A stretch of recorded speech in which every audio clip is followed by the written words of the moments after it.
கர்த்தருக்கு சோத்திரம்.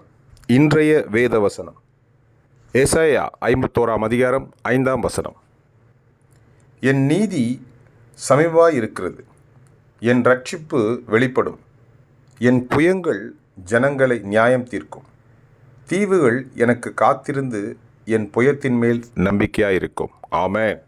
ஏசாயா 51 அதிகாரம் 5 என் நீதி சமீபமாயிருக்கிறது, என் இரட்சிப்பு வெளிப்படும், என் புயங்கள் ஜனங்களை நியாயம் தீர்க்கும், தீவுகள் எனக்கு காத்திருந்து என் புயத்தின் மேல் நம்பிக்கையாயிருக்கும்.